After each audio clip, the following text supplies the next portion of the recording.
Moderate chuckle. Please give it up for your first comedian in the second half. It is Chewy.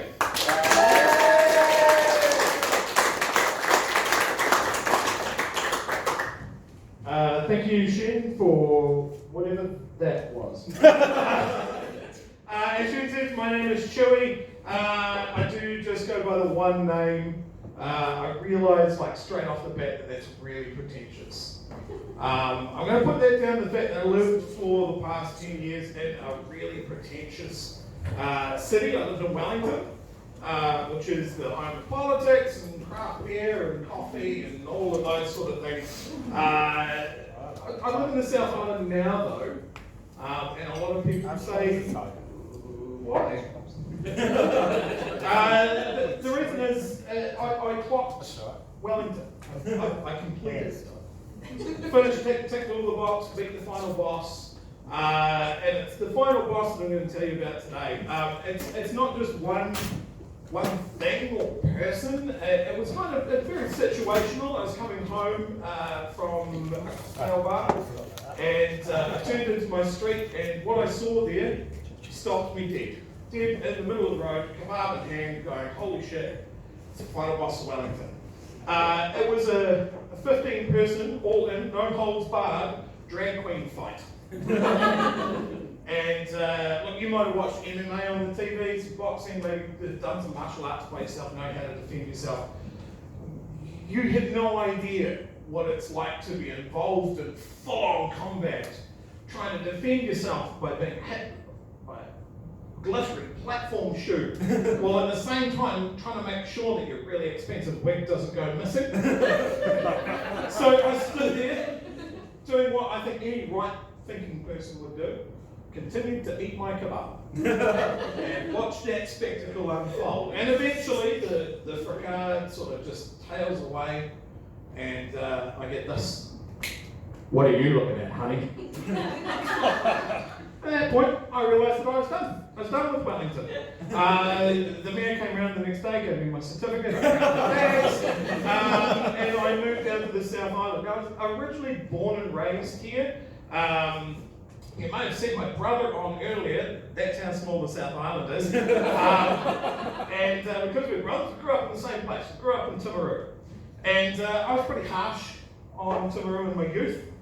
It's a terrible little town. Very boring. Wanted to get the fuck out as soon as I could. And when I moved back here, I thought, well, maybe I was too harsh. Maybe the town's grown up. Maybe I've grown up. So I moved back, just to check it out. Just to set the scene, because not everybody here is from New Zealand or the South Island. Timaru had a slogan. My brother's touched on a couple. I'm going to touch on the original. Timaru, the Riviera of the South.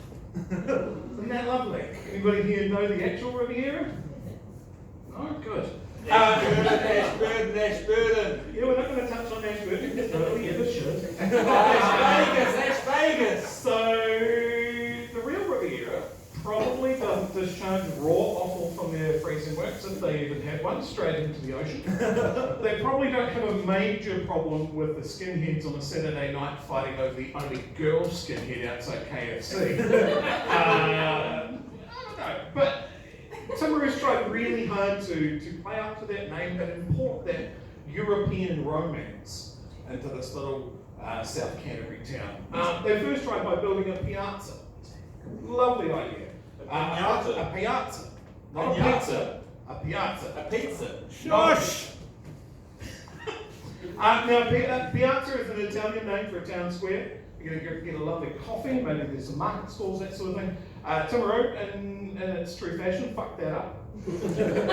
What they called a piazza was a flight of stairs, a lift that smells like urine, and it just goes to a car park with a fountain in the middle that's just full of dishwashing liquid and dead birds. So that didn't work. The other thing that they tried was something called a love lock bridge, which I think is a lovely thing. You see it all throughout Europe. You get a padlock, you inscribe your initials and those of your lover on the padlock, you affix it to the bridge, and you chuck the key in the river so your love can never be undone.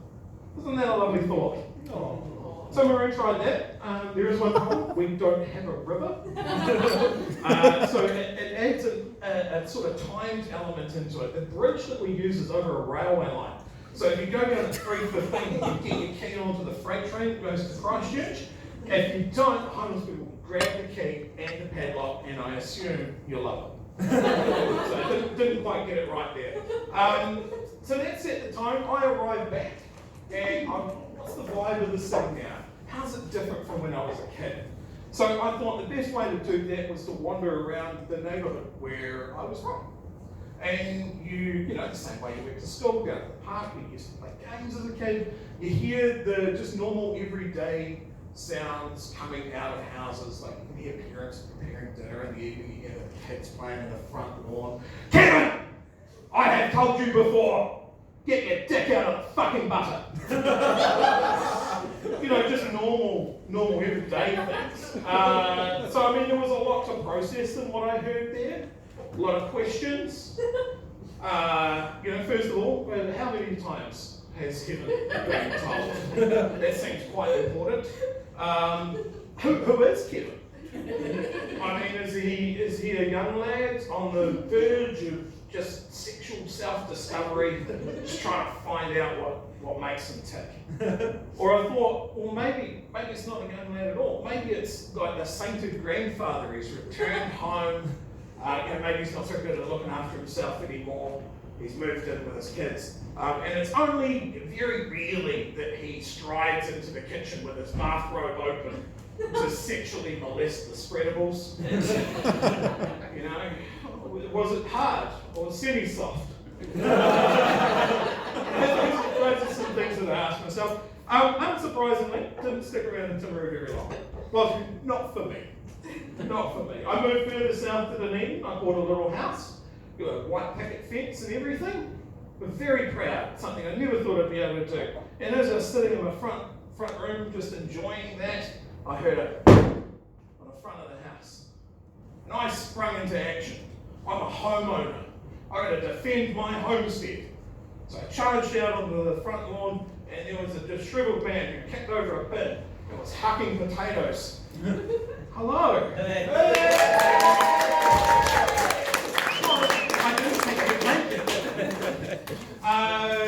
He was rifling through this bin for old potatoes to throw at my house.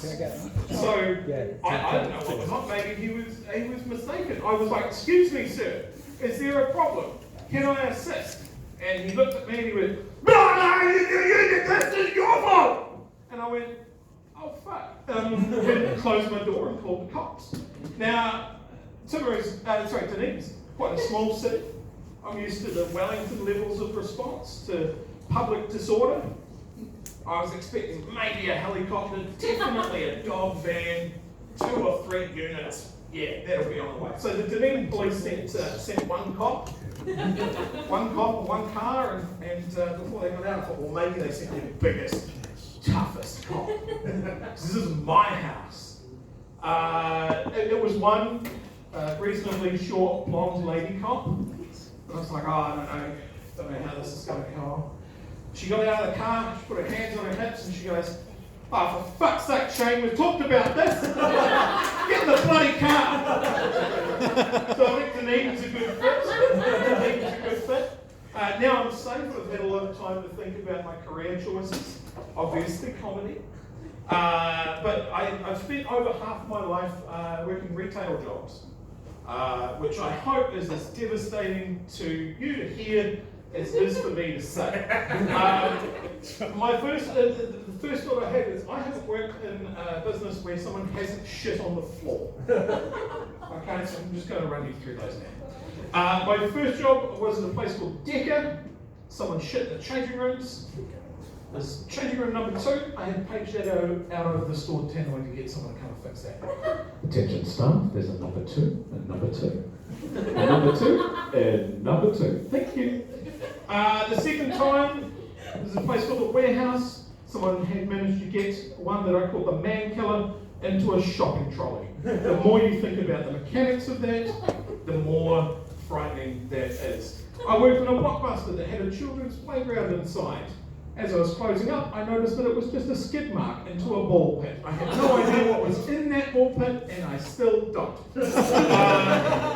I I worked in an EB Games where a child exploded. It came out the bottom of the pants, it came out of the waistband, I'm pretty sure it came out of here. It looked like someone had kicked over an Indian restaurant. Like chicken vindaloo over here, over tikka masala, and even lumps of pompadom, and it was terrifying. My latest job, a saintly old gentleman walked in to get a DVD, and as he walked towards the back of the store, just went, and a dusty old turd rolled down his pants. And I said, not today, Jesus. Not today. Sir, you've dropped something. And he looked at me, patted himself down for his wallet and keys, like he didn't fucking know what I was talking about. Get better work stories. My name's Chewy.